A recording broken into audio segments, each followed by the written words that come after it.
The following is a presentation of the Mat Talk Podcast Network. You are now logged into WarUp on the WPIAL, featuring your hosts, Greg Warnock and Jeff Upson. PA Power Wrestling. Pennsylvania is wrestling. Welcome into a brand new edition of WarUp on the WPIAL. Greg Warnock alongside Jeff Upson. Week 3 from around the WPIAL subsection action just completed, so we'll recap those scores for you. Coming up a little later in the show, we got recaps for you of the 3 big county tournaments that happened, the Westmoreland County, the Tri-County, as well as the MAC tournament, which is essentially the Beaver County tournament. Also, we have the Tool City tournament as well. We got a couple of guests coming your way. Jeff Havelka, the head coach of Canon-McMillan. Also, Christie, the outstanding wrestler from the Westmoreland County tournament. He had a fantastic tournament, Jeff. We'll talk a little bit about him as well, but that's all coming up a little later in the show. Let's first get you the scores. And since we start every week in AAA, why don't we start this week in AA? 1A, Chartiers Houston beats Avella 48-14. Burgestown beats Fort Cherry 41-26. South Park over Washington 36-18. Burgestown's at 2-0. Chartiers Houston and Fort Cherry 2-1. South Park 1-1. Avella 1-2. Washington 0-3. Burgestown still has Chartiers Houston and South Park left on the schedule. Chartiers Houston has Burgestown, Fort Cherry with South Park, and South Park with Burgestown and Fort Cherry. 1B, Beaver over Elwood City 36-33. Elwood City over Central Valley 42-6. Southside over Laurel 41-36. Freedom sits at the top at 3-0. Beaver 2-1. Southside also at 2-1, but Southside still has to wrestle Freedom. Laurel at 1-1. Elwood City 1-3. Central Valley 0-3. Laurel still has Freedom and Beaver on the schedule. 2A, McGuffey 59. Bentworth 15. Best Center 45. Jefferson Morgan 24. Mapletown 36. West Green 24. McGuffey and Best Center both at 3-0. They still have to wrestle one another. Jefferson Morgan at 1-2, but they have losses to both McGuffey and Best Center, so they can still get into that mix. Bentworth and Mapletown also 1-2. West Green 0-3. 2B, Elizabeth Forward 60, Southmoreland 15, Derry 72, Fraser 6, Mount Pleasant 51, York 24. Derry at 3-0. They still have Elizabeth Forward and Mount Pleasant, the top 2 teams in the standings still to come. Elizabeth Forward also 3-0. Mount Pleasant 2-1. Southmoreland 1-2. York 0-3. Fraser 0-3. 3A, Quaker Valley 66, Carlinton 12. Keystone Oaks 52, Avonworth 30, South Fayette 71, South Allegheny nothing. South Fayette and Quaker Valley both at 3-0. Keystone Oaks 2-1, Carlington 1-2, Avonworth, South Allegheny both 0-3. South Fayette still has Quaker Valley and Keystone Oaks left. 3B, Valley 47, Riverview 18, Burrell and Valley both at 1-0, Riverview 0-2. Summit Academy and Cardinal North Catholic, I haven't seen any matches recorded for them, so not sure really what's going on there. But that's the action in 3B. Thoughts on any of the double? I didn't see any much surprises in week 3. No, I didn't see any real big surprises. I mean, it's still early on, I guess you would say. Still some big matches still to come as far as head-to-head. But one team that kind of piques my interest a little bit in AA, Quaker Valley. Yeah, I mean, because they're full of studs. I mean, I don't know if they have a full lineup, but they definitely have some big-name guys. Connor Redinger, the 106-pound freshman, is really one of their bigger names, and John Rocco Cazales is another. So, can Quaker Valley, can they, with the lineup that they have, with the studs they have, I don't know if they have a full lineup or not, but could they make some noise? I think they could be an upset team come team tournament time. They're in the same subsection as South Fayette, so South Fayette obviously a dominant team in AA as well as Burrell. So Quaker Valley really probably that third team in Section 3. But I'll be interested to see where they come out of as far as the team tournament goes. Slide up to AAA now. In subsection 1A, it was Kiski over Woodland Hills 84-0. Armstrong over Plum 51-27. Kiski and Armstrong both at 3-0. Gateway 1-1. Plum 1-2. Penn Hills 0-2. Woodland Hills 0-3. Greensburg-Salem over Franklin Regional 40-26. Hempfield over Latrobe 48-21. Norwin over Penn Trafford 42-24. Hempfield at 3-0. Greensburg-Salem 2-1. Latrobe 2-1. But Latrobe still has Greensburg-Salem and Franklin Regional still on the schedule. Franklin Regional and Norwin both 1-2. Penn Trafford 0-3. Hempfield pretty much has this one, I would say, locked up. Latrobe, really the wild card here. Can they beat Greensburg-Salem, and can they beat Franklin Regional? Subsection 2A, Thomas Jefferson over McKeesport, 54-21. Connellsville over Albert Gallatin, 52-27. Bell Vernon over West Mifflin, 47-24.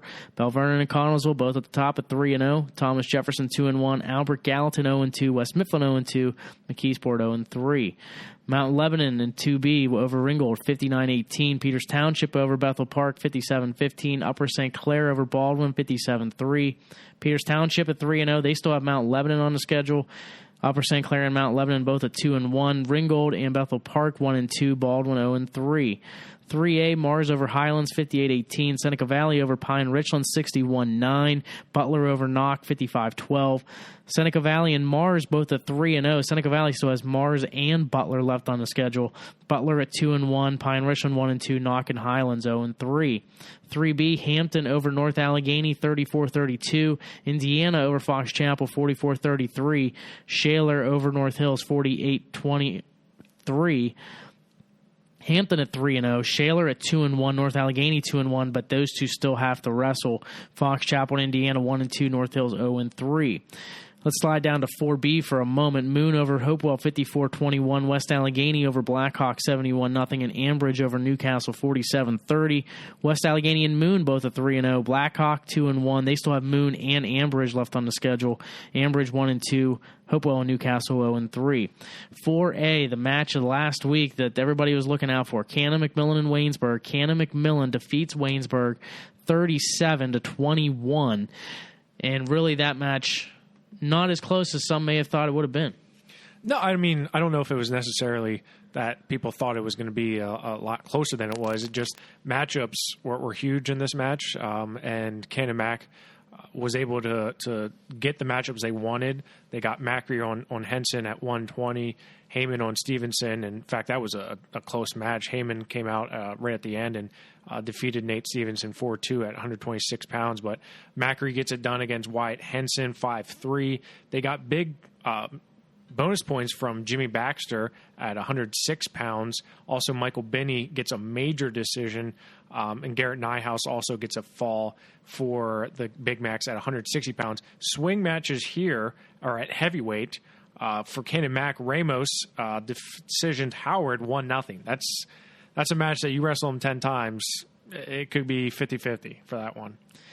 Is there any other ways that Waynesburg can adjust to potentially beat Canon-Mac? Or is it just not a good favorable matchup for them? No, there is. There's things that they could do. Luca Augustine, who's a freshman, they could insert him in at 138 possibly to try to steal one at against Harisco, or they could put in him at 145 and try to get him against Tanner Rahali, and then bump up Colby Morris to 152 and everyone else up. So there's certain things that they can do, but Canon-Mac they're some of their guys that just aren't necessarily their big names have come out and really done well for them. And those guys are the critical components. It's not the big name guys, Logan Macri, Garrett Nyhouse. You know what they're going to do, but it's these other guys like the Rahali brothers at 145 and 220. Those guys are really what make a difference in these close WPIAL matches because they all have been close. Yeah, no doubt about it. You look at the rest of the subsection, Chartiers Valley over Pittsburgh Central Catholic 39-24, Trinity over Montour 57-16, Canon-Mac 3-0, Waynesburg and Trinity 2-1. Trinity still has Canon-Mac and Chartiers Valley left. Chartiers Valley and Montour 1-2, Central Catholic 0-3. To talk a little bit about this match as well as the match from December that everybody wants to talk about is Canon-McMillan head coach Jeff Havelka. Jeff, thanks for joining us. Jeff, you guys had the big win over Waynesburg this past week.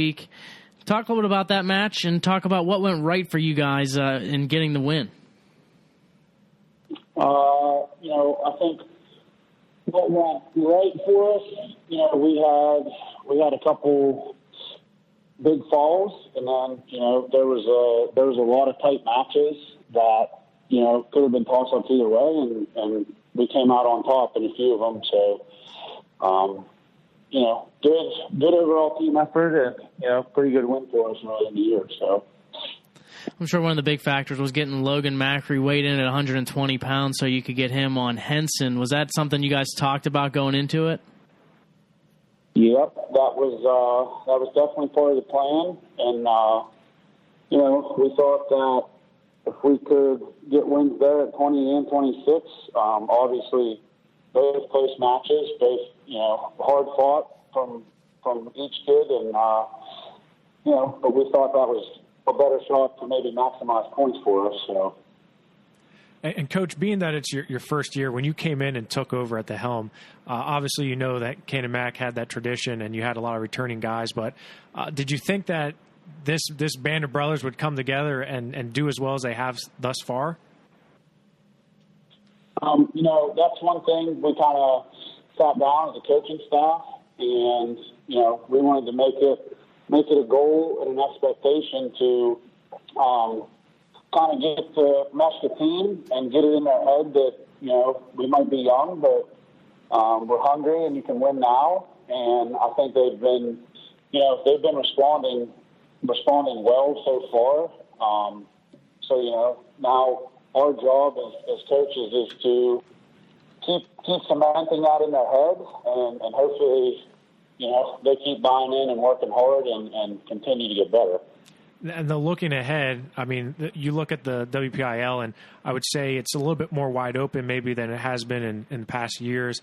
You had that big win over Kiski, now Waynesburg, and I know I caught a lot of flack online because I had Canon-Mac ranked a little bit lower than probably you should have. But do you like having that position as, hey, we're here to try to win the WPIAL, and we can see how far we can take this? Yeah, I mean it's a good position to be in, but again, you can't just rest on your laurels because you won 2 dual meets in December. December and then one early January. I mean, we're certainly proud of the guys, but and we're in a good spot moving forward. Definite confidence booster for our guys, but I think in the end, it comes down to, the postseason section and Team WPIAL tournament, and we got to keep working and be ready to go because, Waynesburg, Kiski, other teams right in the mix, maybe Seneca Valley, Belle Vernon, Hempfield, there's a bunch, like you said, it's wide open, so definitely got to keep working and stay focused. So you're not handing out any trophies yet in December, right? Absolutely not. Absolutely not. I'm happy to hear that. Talking about taking that next step, I know the Escape the Rock's coming up. It's a tournament that I've been going to, and I'll be there this weekend. And it sort of seems like a nice, not a break from that WPIAL grind, but it's nice to see some faces that you're not necessarily going to see or you haven't seen yet this year. Are the guys looking forward to going out and competing at Escape the Rock? Yes, they are. And it's just like you said. I mean, we get to go out, and our guys get to see some different faces. Just like we competed in Cumberland Valley tournament first, December, I think 8th and 9th. Another tough one, and it's a lot of schools we don't get to see. And it's nice to get to take our guys on a trip and stay in a hotel and go to battle together. It's good team building, good team bonding, and then. Definitely, I think, good to see different competition and maybe some guys that we'll see, hopefully, as a team in Hershey and then at the individual state tournament as well.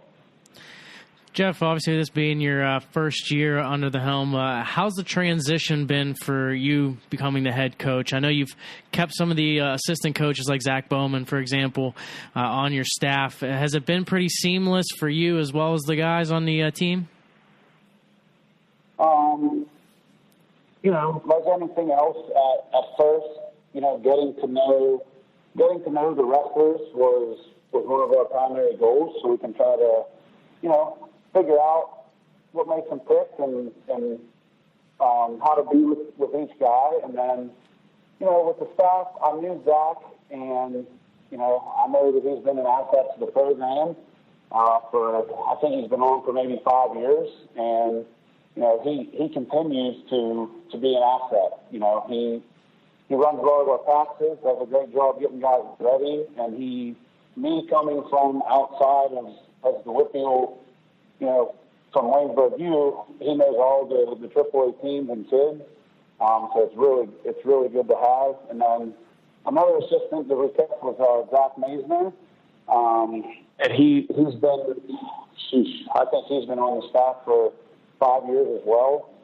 Also an asset in the same way, knowing the kids, and knowing kids around the WPIAL. And then, we have another Canon-Mac guy, Brennan Steele. He was actually coaching at the middle school level, and called me up and said that he wanted to give varsity go. He's been, working with our upper weights, doing a heck of a job because we're young up top, and he's working with them, grinding with them every day. And also a guy, a local kid from Hopewell, Quaker Valley. He's been great. He's a younger guy, has a great attitude, and he's working with, middle lightweights, and same, just grinding with them every day and helping them here and there and getting them better. So the staff kind of was pretty seamless, because we all came in and we had a meeting, and we all had the same goals, expectations, and kind of, same policies on discipline and everything else. So it's been pretty good so far, yeah. You and I talked at Powerade, and you mentioned you had a little bit of nerves going into the Kiski match. Now that you've gotten a couple of wins under your belt, do you feel like the nerves have subsided a little bit, or do you still get nervous before some of these big matches? I would say they have subsided a little bit, yes, but they're still there. It's definitely, because we have expectations, and as a coach, it's like you're wrestling all the matches with your guys. You want them to do so well. So it's definitely, there's always a little bit of nervous energy, but I think that's also a good thing. Because to stay excited and kind of stay on edge, if you're not getting that feeling, maybe it's time to find something else to do. And, Coach, looking at some of these results that we talked about, Waynesburg and Kiski, obviously the big names like Macri and Ninehouse, they had some big wins, but it's the other guys that seem to be really pulling things together. 145 Tanner Rohaley and his older brother Zach Rohaley up at 220. Those are some big-time wins, swing matches, I would say. What's it been like for you motivating those guys that aren't necessarily the superstars on the team, but they're coming out and getting some big wins for you? Sure. Zach Rohaley and Tanner, they're cousins. So, not brothers. Cousins. Still yeah, very good.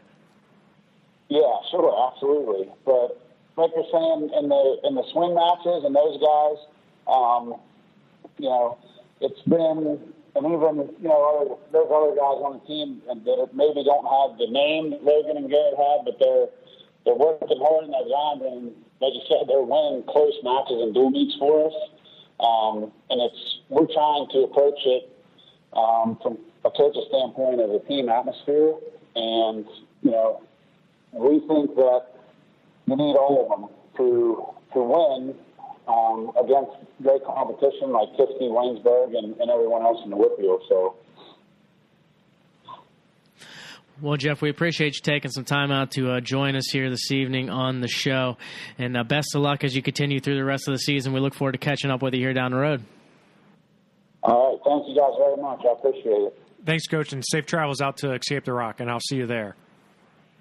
All right. Sounds good. We'll see you this weekend. Okay. Thanks again to Canon-McMillan head coach Jeff Havelka for joining us. We briefly talked about it with Jeff, but we'll go into more detail now. The Tri-County Wrestling Tournament from this past weekend, Canon-McMillan actually finishing in second place with 179 points. Waynesburg, your top team, with 194. Trinity in third, McGuffey in fourth, Peters Township in fifth. Yeah, and Greg, that was a Canon-Mac squad without the luxury of having Logan Macri in the lineup. So that obviously would have helped them propel probably to the top of the team standings. He would have been at 120 and probably would have wrestled wide Henson again. Henson won that title, but Kenny Heyman actually went down to 120 because of Macri not being there, and he had a really good tournament.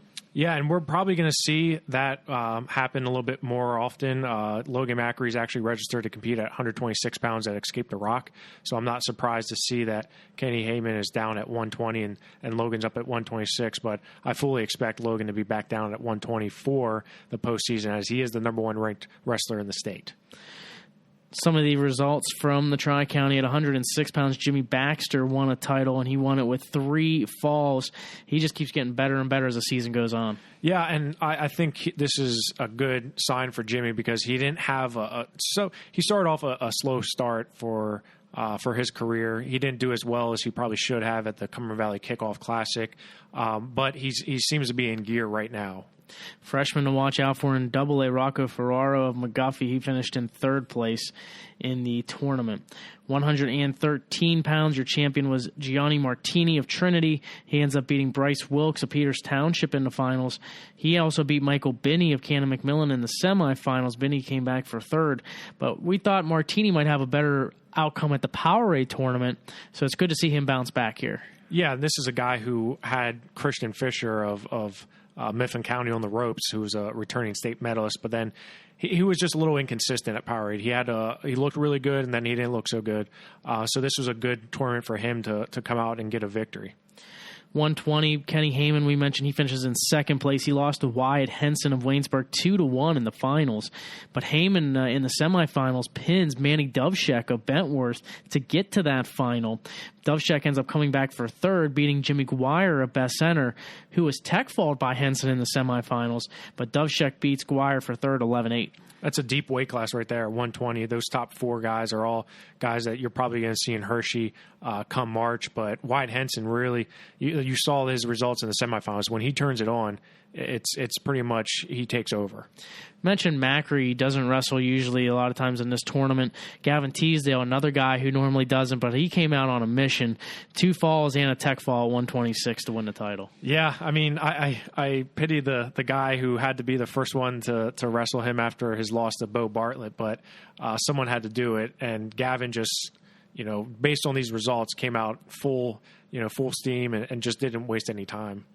Caleb Morris of Waynesburg won the 132-pound title as he dominated action. Donovan McMillan of Peters Township, though, a freshman, did last 6 minutes with Morris. He lost by major decision 12-3 in the final. Yeah, it's a good showing for a freshman and Donovan McMillan. He's had some good matches this year, so there's no shame in finishing 2nd to Caleb Morris. Jackson Henson of Waynesburg also won a title at 138 for Waynesburg. 2 falls and a technical fall to get there. One guy that he did not wrestle was Nick Candelore of Fort Cherry. After winning his quarterfinal bout, he ended up injury defaulting out of the tournament. Yeah, and I know Nick's been battling some injuries, so I'm hoping that he gets healthy in time for everything that when it matters, and that's the postseason. 145 pounds, Tanner Hawley of Canon-McMillan. He ends up winning the title. I'm not sure how he was the 6th seed, but he ends up getting all the way to the finals and pinning Colby Morris of Waynesburg in that rematch. He pinned him in 3:36. Morris teched and pinned his way to the finals. Hawley's toughest match was Hunter Milligan of Albert Gallatin, 5-1 in the quarters. Meanwhile, he pinned Mike Cusick of South Fayette in the semifinals, and Cusick came back for 3rd. Yeah, that's when he pinned Cusick, and I saw that result, I was pretty impressed with that performance. So Rohaley, he's obviously wrestling good at the right time, and as Jeff Havelka said, I mean, he's a critical component to their lineup. 152 pounds, Thane Lawrence of Fraser. He wins the title with a fall in the finals over Colton Gizero of Peters Township. He does not get the opportunity to wrestle Trey Howard. Howard ended up injury defaulting after the quarterfinals as well. Yeah, and I was sort of disappointed that Trey Howard wasn't. I was looking forward to a Thane Lawrence-Trey Howard matchup because Trey Howard can give anybody fits. And we've seen Thane sort of not struggle this year, but he hasn't blown away guys like we may have assumed he would. So I'm hoping Trey Howard is healthy and it's nothing major. Dominating performance of 160 for Garrett Ninehouse. 3 falls in all to win the title. His final one was over Cole Whitmer of Trinity. Whitmer ended up beating Brandon Matthews of Peters Township in the semis 1-0. Matthews came back for 3rd, but Ninehouse dominant.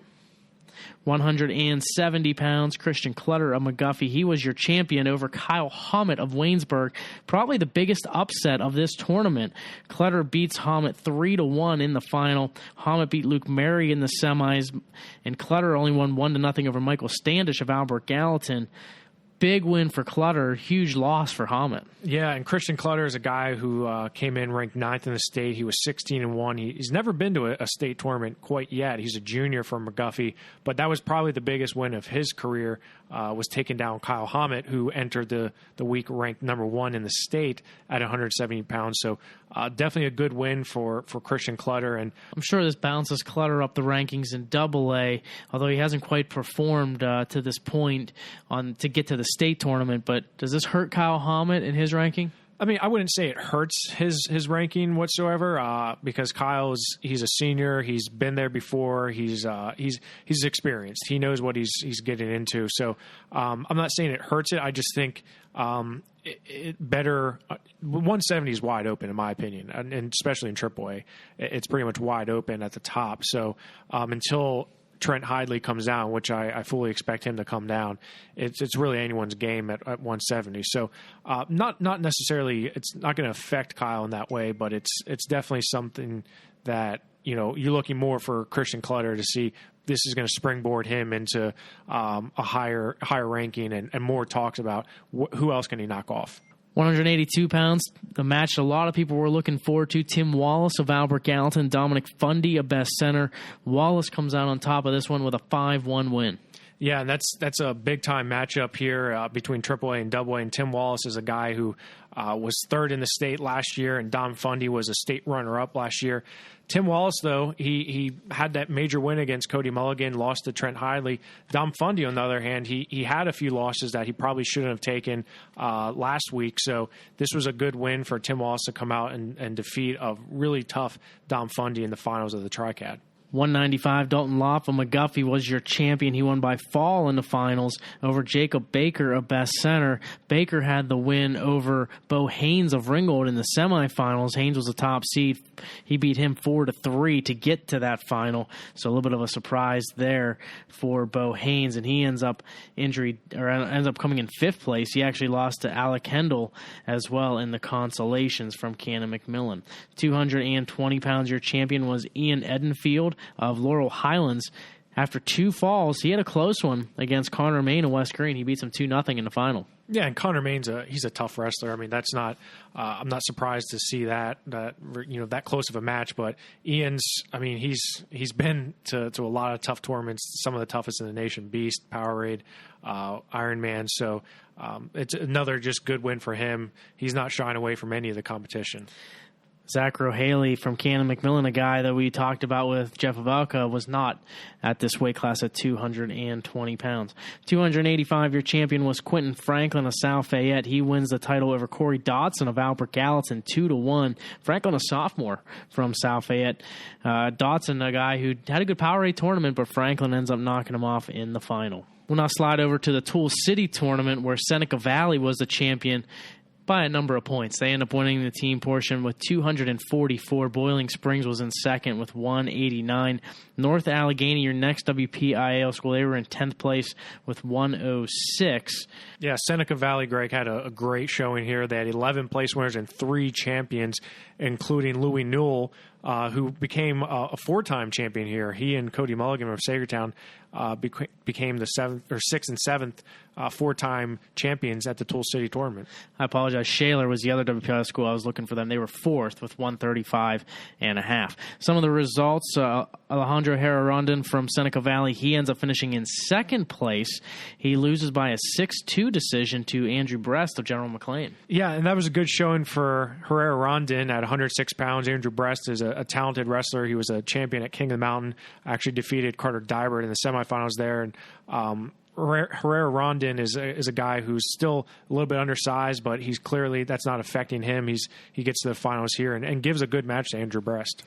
113 pounds, a strong tournament for Ryan Sullivan, a Shaler. 3 falls and a tech fall to win it, including a tech fall over Dylan Chappell. I know he's undersized at 113, but Tech Falls, Dylan Chapel, Seneca Valley in the semis. Sullivan has looked really good this year. I agree with you. I think, people have said, well, Ryan Sullivan, it was last year, it was 106 pounds, kind of a weird weight class, but 113 pounds, Ryan Sullivan's, his offense looks like a lot better than it has in the last year. So impressive with the way that Ryan's wrestling, as you said, 3 falls all in the first period, including the finals, a 38-second fall. He just dominated this tournament. So there's a reason why he's ranked number 1 in the state. 120 pounds, you mentioned Louis Newell ends up getting his 4th championship. He ends up winning in the finals 4-2 over Isaac Crowell of Fort LaBeouf. Also medaling in this one was Freddie Junko of North Allegheny. He finishes in 4th place. Also should give a quick mention as well for Dylan Chapel. Seneca Valley finished in 4th at 113. Yeah, and as you said, Louis Newell, he had a tough match in the finals with Isaac Crowell, but he's still, 120. He's just been wrestling very, very strong there. And despite that loss to Logan Macri in the Powerade finals, I still expect him to do big things come the postseason. Your next weight class at 126 featured the 3rd, 4th, and 5th place finishers for the WPIAL. Jacob Downing in North Allegheny finishes in 3rd. He beats Jason Geyer of Seneca Valley 4-2 for 3rd. Meanwhile, Geyer beat Dylan Winters of Shaler in the Concy semis 6-4 in overtime, and Winters ends up coming back to place 5th. Yeah, and this was I enjoyed this weight because it helps me in terms of doing the rankings because you have 3 guys that are all neck and neck, with Jason Geyer and Jacob Downing. Downing's a guy who 2 years ago was a state qualifier, if you remember that, at 106 pounds. Yeah. He sort of surprised a lot of people by getting to the state tournament. Last year moves up a weight, does not make it to the state tournament, but clearly he's wrestling tough. He lost to Kenny Kaiser 4-0 in the quarterfinals, but bounces back. And as you said, he gets a nice win over Matt Ryan from Clearfield. Also defeats Jason Geyer in that 3rd place match 4-2. So, and then Dylan Winters comes back and beats Matt Ryan 5-4. So it's nice to see these 3 guys competing well at the Tool City.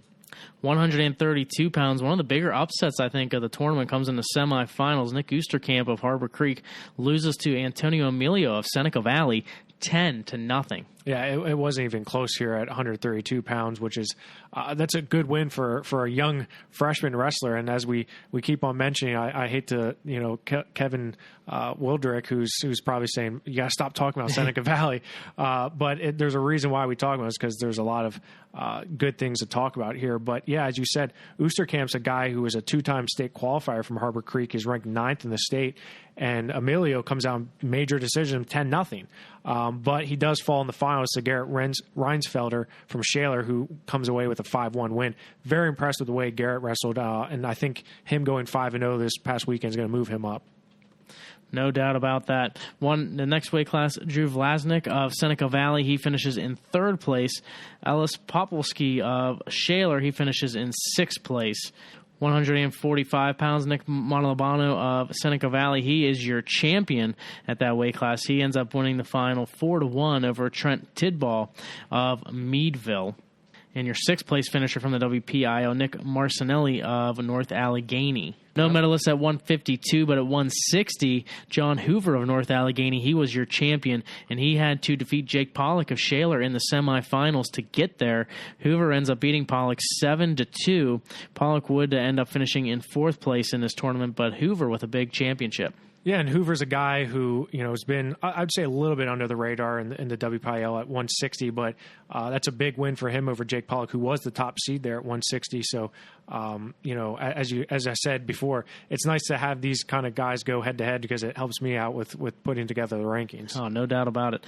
Tyler Gross of Seneca Valley, your champion at 170. He was the 4th seed coming in, beats Dylan Proper of Maplewood in the semifinals before winning the championship match over Shane Watkins of Harbor Creek. Yeah, and I would say definitely a good performance for Tyler Gross here at Seneca Valley. He just grinds his way to wins. I got to see him at King of the Mountain and the Powerade, and he's a guy who's always in the matches. He never is out of a match. He goes for 6 minutes no matter what, and I wasn't surprised to see him come away with a victory here at 170, but that just helps that Seneca Valley program even more, having a guy like him up at the heavier weights. And they did well once again at 182, as well as Patrick Johnson lost in the quarterfinals to Jack McFadden, but avenges that loss in 3rd and 4th as Johnson finishes in 3rd place. Yeah, Johnson's a guy who a lot of people probably aren't familiar with that name, but as you said, he clearly he's doing something right. He loses 5-4 to McFadden, but then bounces back and beats him 4-3 in the third place bout. So clearly having that strength up at 170, 182 back-to-back is going to help Seneca Valley. John Michael Seawick of Seneca Valley, he finishes in fourth place at 195 pounds. No WPIAL wrestlers at 220 come away with a medal. And at 285 pounds, Kevin Meter of Seneca Valley finishes in fifth place. Next tournament from the past weekend was the MAC tournament, where Freedom was your champion with 189.5 points. West Allegheny in second, Mars in third, Moon in fourth, and we talked about them before, Quaker Valley. They finished in fifth place in the MAC tournament at 126 points. Some takeaways from this tournament. The first thing that pops off the screen is at 106 pounds, Connor Redinger. We talked about how good of a season he's had and how tough he's been. He's down to 106 pounds, Jeff. Yeah, and that's he looks at 106 pounds, and it's sort of it's not wide open in the sense you have Sheldon Seymour there from Troy, but the top 10 in the state. Connor Redinger is definitely going to be a threat for a state championship if he continues wrestling like he has been. And Connor Redinger coming away with a tech fall in the finals at the MAC tournament, I think he's going to be a threat. This is a guy we're going to want to watch out for. We should have watched out for him at 113 pounds, but now that he's down to 106, that's even more scary. Yeah, I mean, he was a potential medalist at 113 and still competing potentially, but 106, yeah, definitely scary as not only WPI was, but across the state. 113, a potential big matchup. Frankie Benora of Moon, he beats Jordan Waters of West Allegheny 4-1 in the final. And Waters is one of the most improved wrestlers of the WPIAL, I think, in my opinion. And he does battle Frankie Benora tough. He loses 4-1 to the returning state medalist. But this was actually Waters' first loss of the season. So the West Allegheny wrestler, I think he's definitely going to take a lot away from this match and help him to try to get to his first state tournament. 126, Jacob Ely of Hopewell, a big win over ZJ Ward of Freedom, 8-1. Was a little bit surprised with Ward falling in that fashion. Another big one was at 145, Nick Acuna of Moon, a win over Alex Hornfeck of Mars, 7-2. Yeah, that's a tight matchup right there. And you look at Nick Acuna, he's a sort of a sneaky state medalist from last year, and Alex Hornfeck, a guy who's always been knocking on the door, hasn't quite got there yet. But he has over 100 wins in his career now, and that was a close match. It was a lot closer than that score would indicate. And Joe DeMore, also in that same weight class from Southside, he ended up finishing in third place at that weight. Another one at 182, Jeff Magan of Quaker Valley over Dante Prezzuti of Montour, 8-5.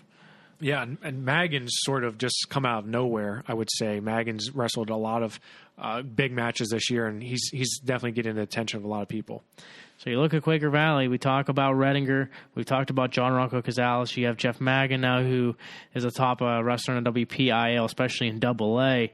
You got three studs, and if you can fill out all those weight classes, Quaker Valley could be tough. Yeah, no, they definitely could be. I mean, they still have a lot of ways to go, and especially when you're looking at a team like Burrell and South Fayette and some of those bigger name programs. I mean, Quaker Valley's still a young program in that sense, so definitely have some big names, but it takes more than just big names to come away with a dual meet victory.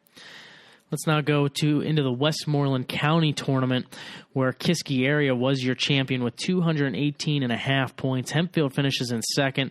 Burrell, a strong tournament. They finished in third place. Bell Vernon in fourth, and Greensburg-Salem in fifth.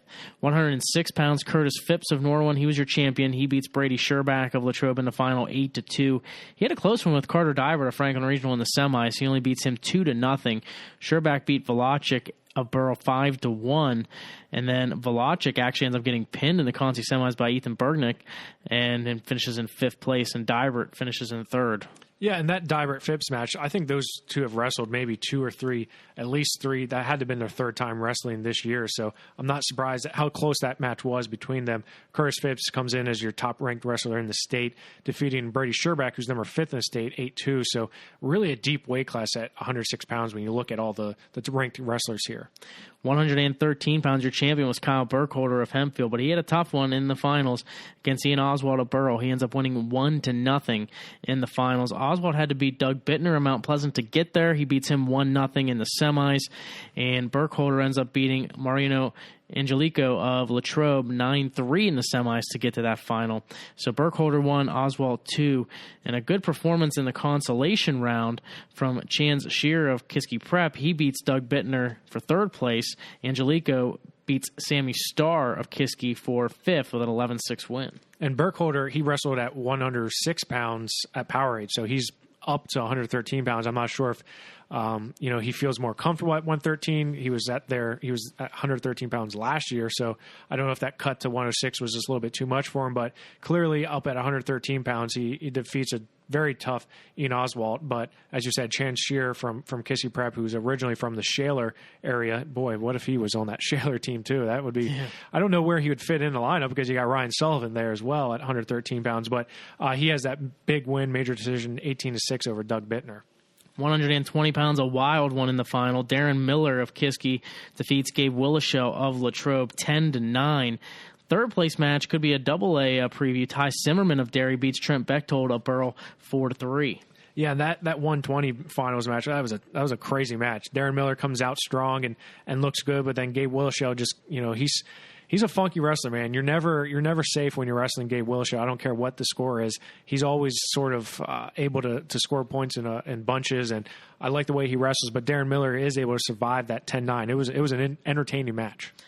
126, Logan Saliga of Bell Vernon is your champion with a 7-2 win over John Altieri of Norwin, but he had to defeat Sean Broadway of Derry in the semifinals. He beats him at 2 minutes of overtime. 132 pounds, your champion in dominating fashion was Colton Camacho of Franklin Regional. Now, he had to injury default win in the finals over Nick Coy of Penn Trafford, but a tech fall and a fall to get to that point. Coy had a win over A.J. Corrado of Burrell, who finishes in third place. He beat him 10-4. Corrado beats Al Miskovich of Mount Pleasant for third, 6-2. 138 pounds, Noah Levitt of Kiski. He was your champion. He wins 11-1 over Ty Linsenbigler of Hempfield for the title. Nate Smith of Franklin Regional makes his return to the lineup. He beats Jason Miller 5-1 in the quarters, but then loses to him for third place 3-1. Yeah, Nate Smith's a guy this is the first time back in the lineup for the Panthers. Very excited to see him back on the mat. He's sort of a guy who's always been in the mix, but Noah Levitt, he comes away with a very impressive performance, beating Ty Linsenbigler from Hempfield. And dominating performance, 11-1. And if you listen to an interview afterwards, Noah Levitt's happy because this is his first county championship. He says, yeah, the last year and 2 years I was behind someone who was pretty good now. I think his name's, you may remember it, Spencer Lee. So Noah Levitt took some, he made a little bit of a funny joke about that. But, yeah, definitely nothing funny about his performance in the finals. He looked very good. 145, Luke Hemmer of Hempfield. He continues to look great out on the mat this year. He wins by major decision, 9-1 in the finals over Cam Connor of Kiski. Connor and Job Chisco of Penn Trafford wrestled in the semis, and Connor won 2-1 at 2 minutes of overtime. Chisco comes back for third. Yeah, and Kemmer's that separation between him and the rest of the field is getting bigger and bigger. Luke Kemmer comes away. He's ranked number 1 in the state, defeats Cam Connor, who's number 3 in the state, by major decision, 9-1. So that just shows you that gap and where he's at right now in his senior season. But Job Chisco, Cam Connor was able to beat him again this year. Those two are going to, every time they wrestle, I think it's going to go into some form of ride out. But Nico Kuntz, I was sort of surprised with the way he wrestled. He had a good showing here, finishing fourth. 152 pounds had to be the talk of the tournament. Your champion was Corey Christie from Burrell. He ends up winning 2-1 in the ultimate tiebreaker over state runner-up Tyler Griffiths of Southmoreland. To get there, he had to beat Brock Godson of Bell Vernon. He defeats him 4-3. Griffiths, meanwhile, beat Jack Bloomer of Kiski 5-2 to get to the finals. Bloomer and Godson end up wrestling one another for third place, and Bloomer beats Godson 3-2 for third. Yeah, not a good tournament for Brock Godson as you lose to Corey Christie, and then it's hard to come back. I mean, you lose that tough semifinal match, and then you wrestle in the consies where you don't want to be, and a guy like Jack Bloomer, who's only a sophomore and looking to knock off a really big name, and he did that against Brock Godson, who came in ranked number 2 in the state. He's a 5th place finisher at the state tournament from a year ago. So very good showing for Jack Bloomer and Corey Christie and Tyler Griffiths. I mean, there's no shame in that match. He wrestled very, very tough against Corey Christie, but Corey was able to just get the job done. And like he said, it's all guts there. Corey Christie, for his efforts, ends up winning the Outstanding Wrestler Award, and we are pleased to have him on the show. Corey, thanks for joining us on the show. I'm glad to be here. So talk a little bit about the tournament. You had a fantastic run. You end up beating Brock Godson of Belle Vernon in the semifinals before beating Tyler Griffiths of Southmoreland in the final. Let's first talk about that match with Brock Godson. How are you feeling going into it? Did you have a good game plan and you just were able to execute it? Is that what happened? Yeah, I knew going into it, Brock was going to be super tough on top. So I tried to keep it on my feet, try to stay on top of him, and not be down at all. I mean, I got out on bottom, but yeah, that was mainly the game plan, was to not let him throw legs in because he's super tough on top with legs. Obviously, you then know going into the finals with Tyler Griffiths how tough he is on top, but you were able to get out from underneath to win in the ultimate tiebreaker. Just talk about how tough of a match that was with Tyler. Yeah, he's a super tough wrestler. That was one of the toughest matches I've ever wrestled.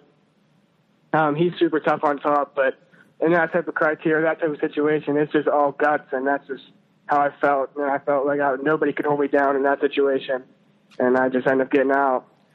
And Corey, you were pretty excited after that match, and as you said, probably one of the toughest matches, most memorable matches you've been in. Talk about your career thus far, because I know, it's been probably a little bit up and down for you because you've been always in such a tough weight class. You've always had just studs in front of you. You've always been one that's been knocking on the door. Do you feel a little bit different this year as a senior going into the postseason? I'm just going in the postseason trying to not have any regrets, doing everything I can. So I look back, I say, I wish I could have done this, I wish I could have done that. I just don't want to have that at all. And so I'm just going in like it's like do or die. And my last match, I mean, every match is my last. And that's what Coach Josh has been saying to all of our seniors before every match. This is your last one. I can wrestle every match like it's your last. And you're certainly wrestling that way. And Burrell's has a tough schedule. I know you wrestled up at the King of Mountain. Didn't finish the way you wanted to, but you had a tough bracket. You had a tough draw, in my opinion. You actually wrestled TRICADA from Mifflin County. But talk about the King of Mountain, the Powerade. What are those experiences did for you going into the Westmoreland County?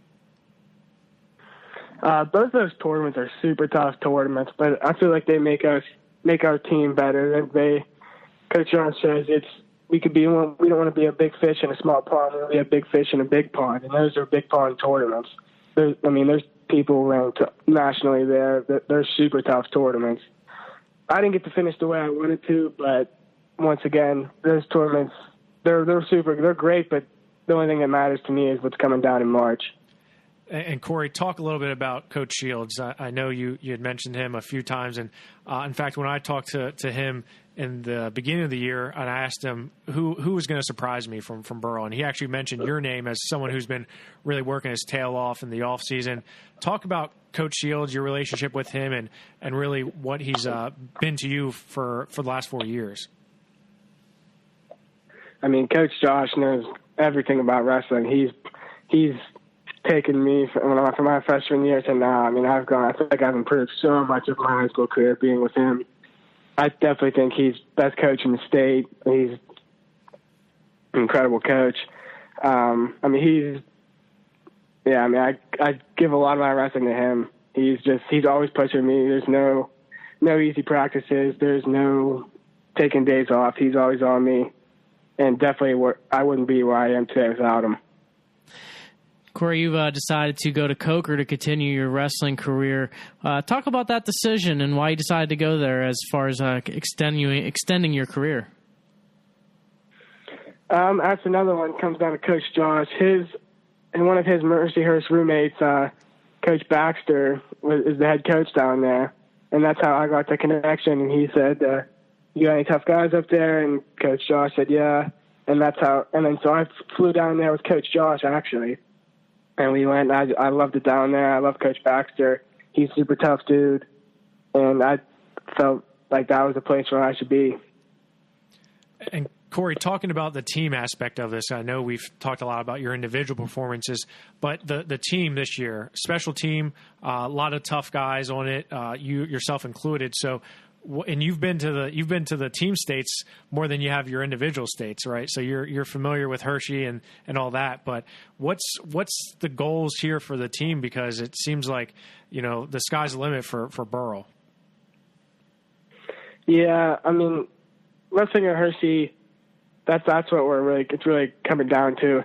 We win a WPIAL title every year. I mean, they're super tough. Some of them are close, but winning a WPIAL title is just on our way to our main goal, which is to place top 4 in the state. And that's what we've been always striving for, is top 4 in the state. We want to be, we're tough around the WPIAL area, but we want to be known throughout the whole state. And that's just what Coach asks. For every practice, like top 4 in the state. And so that's what we strive for every day, is to be top 4 in the state. Now, Corey, do you find yourself being sort of a leader on this team, being that you are a senior and you've been in the starting lineup for a number of years now? Do you find yourself sort of leading by example with the group of guys you have there?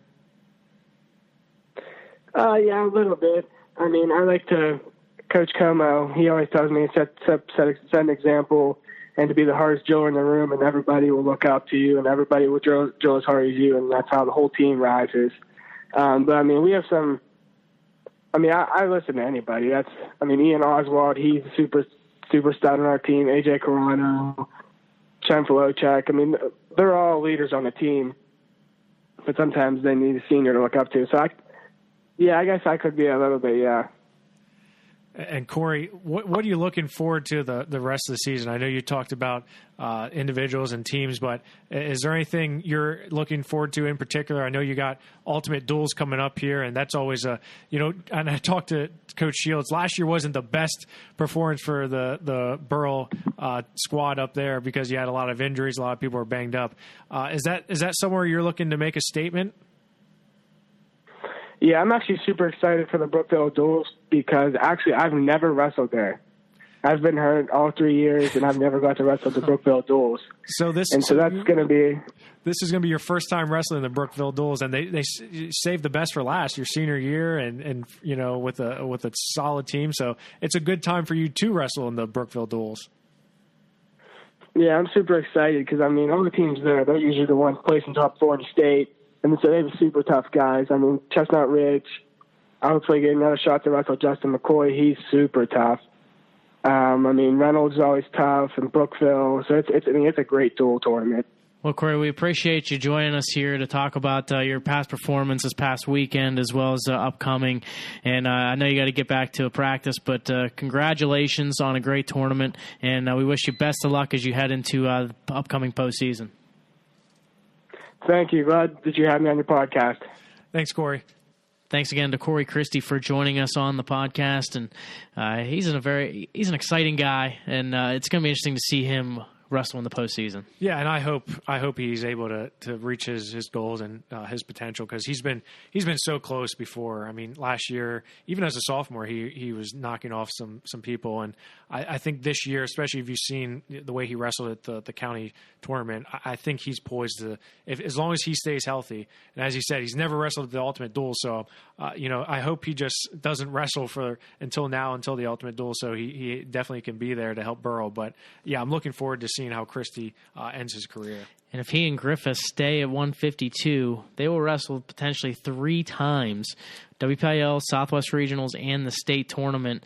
If they're both in the finals, all 3 of those, obviously that's a tall task, of course, but they have the potential to wrestle up to 3 more times. Moving into 160 pounds, Zach Hartman of Bell Vernon. He was your champion with a 10-5 win over Nick Delp of Kiski. Delp ends up beating Luke Ewing of Greensburg-Salem in the semifinals 7-3. Ewing finishes in 3rd place.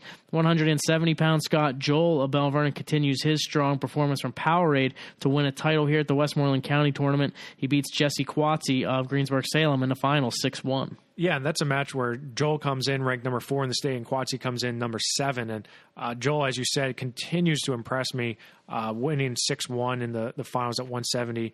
If Scott Joel can keep this rolling, he's another guy who's never made it to the state tournament, but he comes in ranked number 4 in the state. He's definitely has potential to make some noise come Hershey. 182, Jaden Datz of Southmoreland. He was your champion with a 3-1 win over Logan Pollock of Kiski area. 195 pounds, Danny Starr of Kiski area was your champion. He won in the finals 4-3 over John Myers of Greensburg-Salem. 220 pounds, Dom DeLuca of Derry. He was your champion, a 9-0 major decision over Ryan Morrow of Southmoreland. And at 285 pounds, your champion was Dave Schufert of Valley. 2 falls to win it all, and he ends up pinning Isaiah Vance of Hempfield for the title. Yeah, and overall, I mean, these guys have all seen each other before. You know, that's the one thing about the Westmoreland County is a lot of these guys have seen each other at Powerade and along the way. But it's always good to see that mix between AA and AAA and seeing these guys go head to head. And it's no easy tournament being in the Westmoreland County, probably arguably one of the toughest counties in the state of Pennsylvania when it comes to wrestling. And now we look ahead to this upcoming week's action, and you look at the tournaments that are going to be taking place. You have for a lot of the WPIAL schools, they'll be at the Burgestown Invitational Tournament and the Southside Beaver Duels, as well as the Valley Duels. The biggest tournament from the weekend will be the Escape the Rock.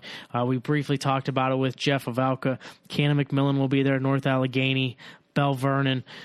What are you expecting here from Council Rock South High School this coming weekend? Yeah, definitely one of my favorite in-season tournaments here.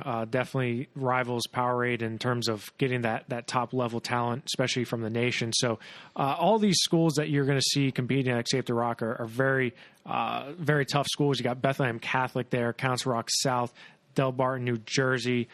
Just a lot of schools that you're not necessarily going to see throughout the season until you get to a tournament like the Escape the Rock. But it's going to be a tall task for Canon-Mac and Bell Vernon and North Allegheny to compete with some of these top schools. But you look at the seeds that are out already, and you can view them on PAPowerWrestling.com if you click on Escape the Rock. At 106 pounds, Jimmy Baxter from Canon-Mac is the 7th seed. He's a sophomore. He's a guy who, as I said, he's peaking at the right time. He didn't have a great start to the season at the Cumberland Valley kickoff, but he has a chance to sort of redeem himself up against some of the state's top talent here. At 113 pounds, there's no WPIAL wrestler seated in the top 14, but a guy who we've talked about, Michael Binney, he's a senior from Canon-Mac, and he upset a few people and sort of make some noise in a really deep weight class. And moving up to 120 pounds, as I said, there's no one in the top 14 seeds at 113 pounds from the WPIAL. But you look at 120, Kenny Heyman, a guy we've talked about on numerous occasions this podcast, he's the 12th seed at 120 pounds. Man, that's a loaded weight class. You got Jarrett Lane from Southern Columbia, Brandon Cassis, Shane Hanson-Ashworth, Cam Enriquez, Matt Lackman. You get a whole bunch of really strong wrestlers here at 120 pounds, but I think Kenny Heyman's going to wrestle better than his 12th seed. I would agree with that, and I think it's going to be interesting to see why Logan Macri doesn't go down for 120. I mean, I think it's just more of just a weight issue. Maybe just wanting to wait until the postseason to drop and giving Heyman some chances. I think it's a combination of that and Logan wanting the best competition. I mean, you look at 126 and he is Pat Glory from Del Barton, a guy who's beaten Gavin Teasdale. I think Logan sees that opportunity to maybe wrestle a top kid in the nation. I mean, Logan has nothing to lose. He's already committed to college.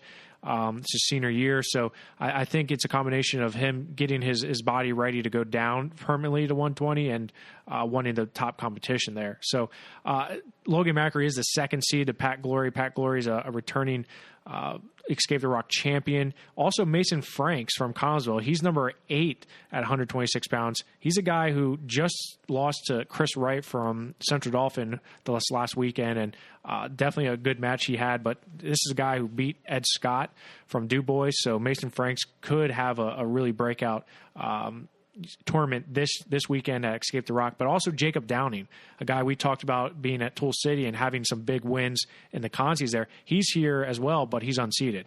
It'd be a time for him to get his name out there as far as like on the state level. We talked about he's already been to the state tournament before, so he's known, but it's been a couple of years, so he's got to establish himself again. Yeah, and 126 pounds at the Escape the Rock is very deep. And you look at some of the big names there, as I said, Pat Glory, Logan Macri, but other guys you have that are not seeded. Jagger Condomiti from Northampton, he's a freshman. Connor Quinn from O&J Roberts. So definitely a deep weight class here at 126 pounds. 132 pounds, not a whole lot of WPIAL wrestlers that are going to jump off the page at you, but Connellsville's Dylan Ross, he's a junior. He's had some solid wins under his belt.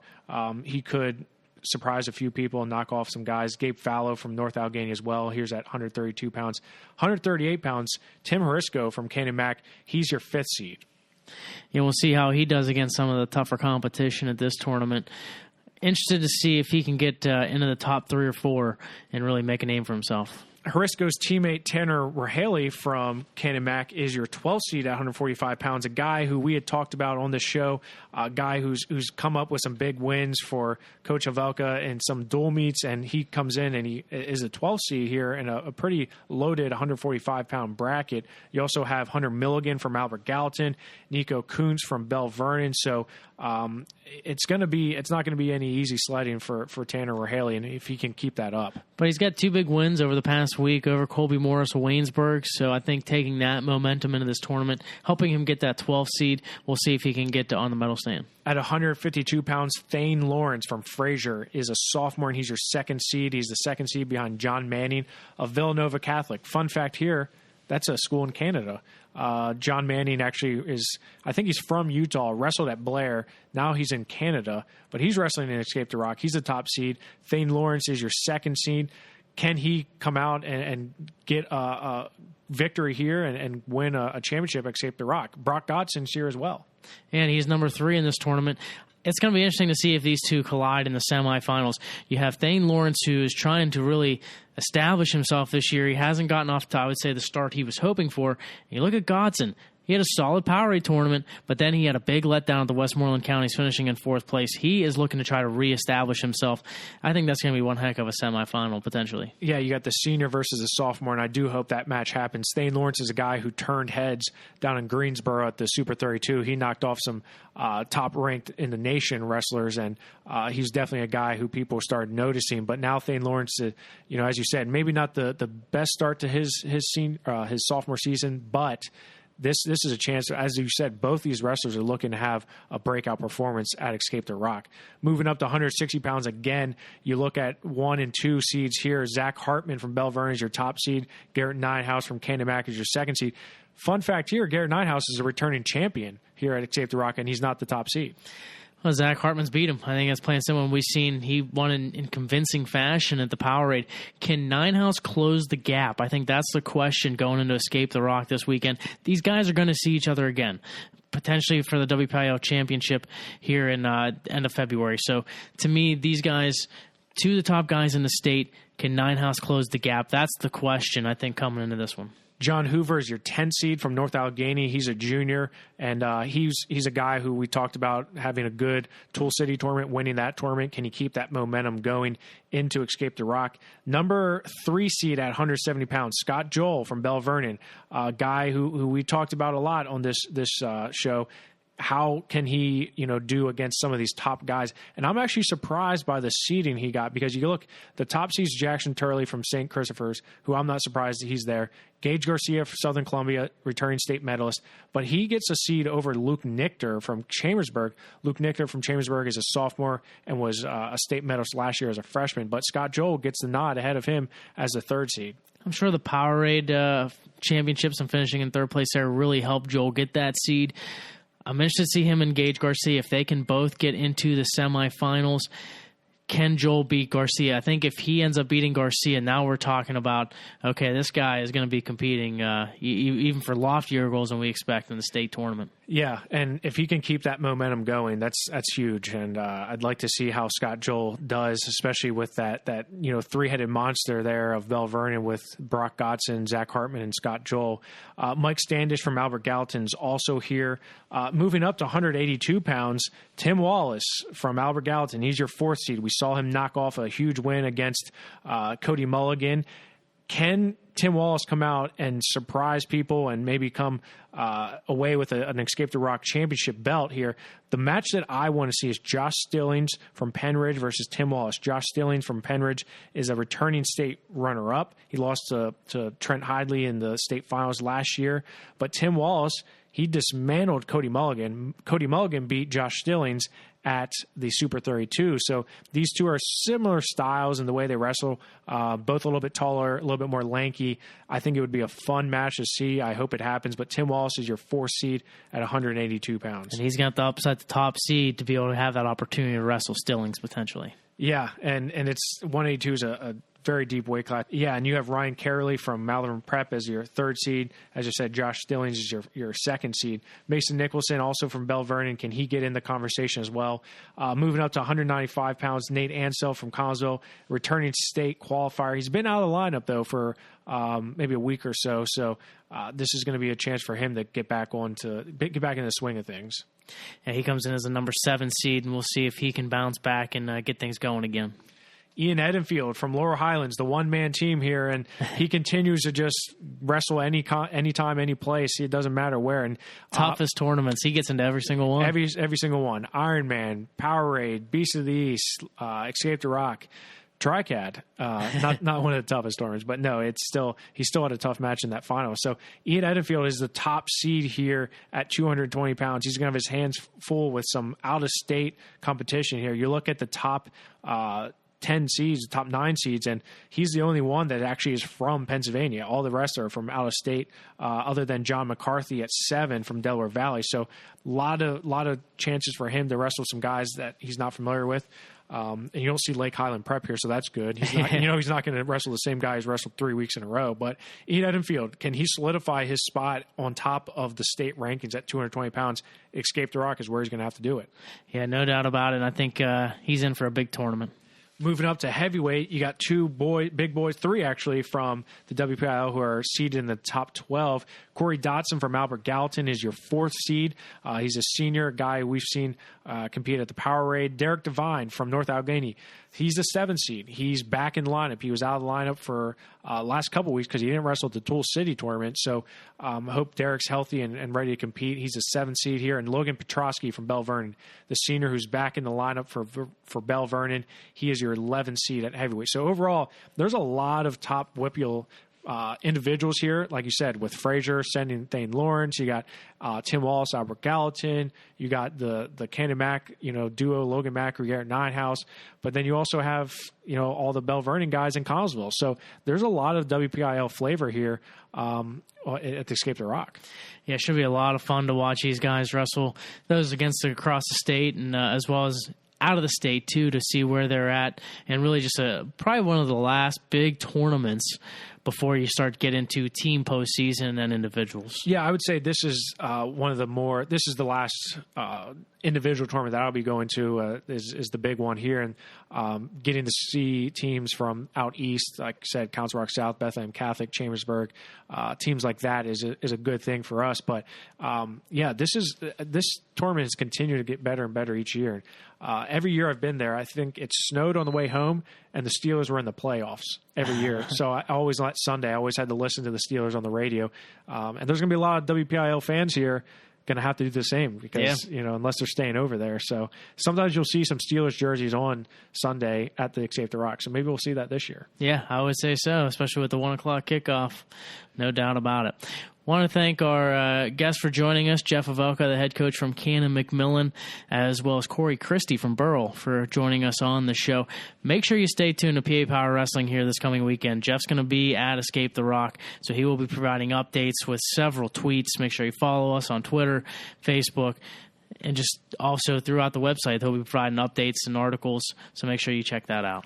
Yeah, as Greg said, you can visit us at PA Power Wrestle on Twitter, find us on Facebook, and as always, go to PAPowerWrestling.com for all your wrestling needs. We got updated state rankings, updated state dual team rankings are going to be coming out on Thursday, and then we will be going out to Escape the Rock at Council Rock South High School to provide the best coverage of the tournament.